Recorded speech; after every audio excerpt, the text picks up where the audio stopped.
So today I decided to get real weird with you guys.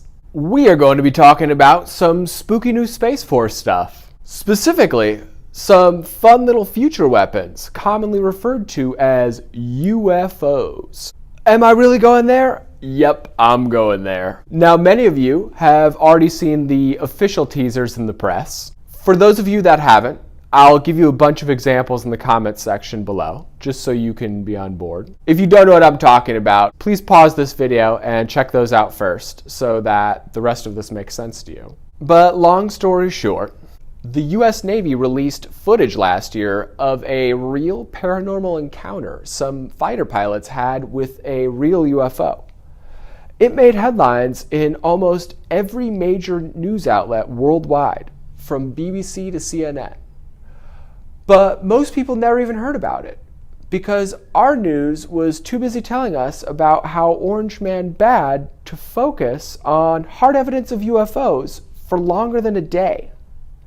Amazing how the US Navy can literally release footage and official statements about these things, yet no one in our kangaroo media cares for more than a day. They can even establish official military guidelines and hold official briefings in Congress. But no matter what happens, 24 hours later, our kangaroo media will go straight back to talking about how Orange Man bad. The people who bring us our news are oftentimes the most vapid, shallow, and chronically uncurious people on this earth, which is a big part of the reason that we're doing the QAnon op this way in the first place. See who is shallow and will ignore real information if it's not served up to them the way they're used to receiving it, or from the people they are used to receiving it from. And who will follow the facts no matter who they come from or what kind of crazy place they lead. Think of it as something like a massive dose of intellectual humility for a global population desperately in need. With that in mind, let's dive in. The first thing you need to know is that time is not linear or constant like many of us were raised to believe that it is.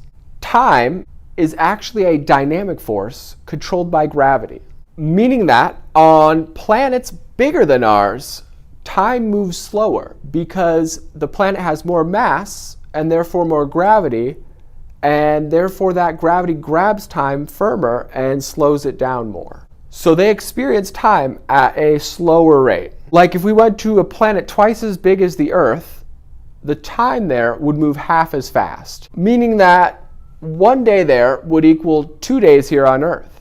Like in that movie Interstellar with Brad Pitt, where he goes to that giant ocean world for like a day and he comes back and it's like 30 years later.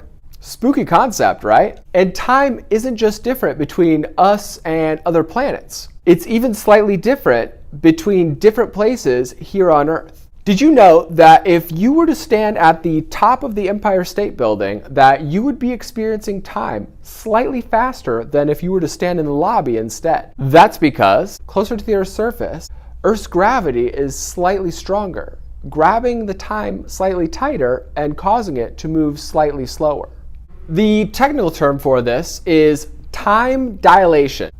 Time dilation, or the difference between the rate at which objects at sea level are experiencing time and objects at other various high altitudes are experiencing time, is a real-world factor that has been accounted for by rocket scientists and satellite engineers since the 50s. GPS navigation would not work properly without accounting for time dilation. So how is that relevant to UFOs? Well, I'll tell you how. It's because those UFOs are not in fact UFOs at all.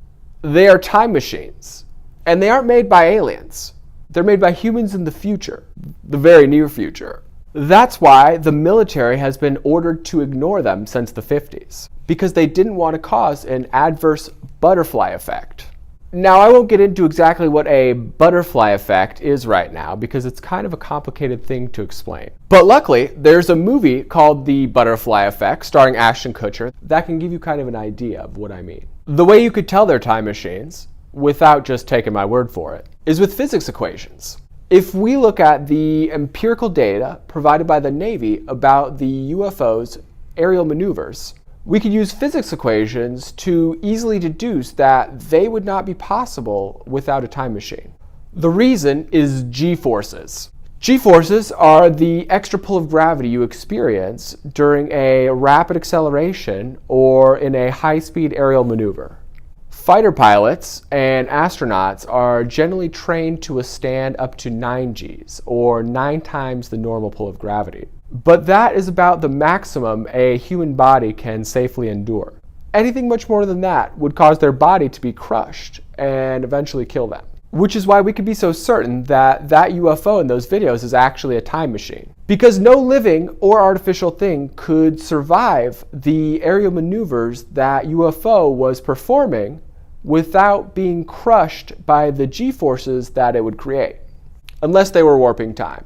I won't bore you with the gigantic math equation, but suffice it to say that even if your body was made out of solid titanium, the G-force exerted by going from a dead stop here to a dead stop 60 miles away in just a matter of seconds would smash you flat as a pancake and the vehicle you were riding in.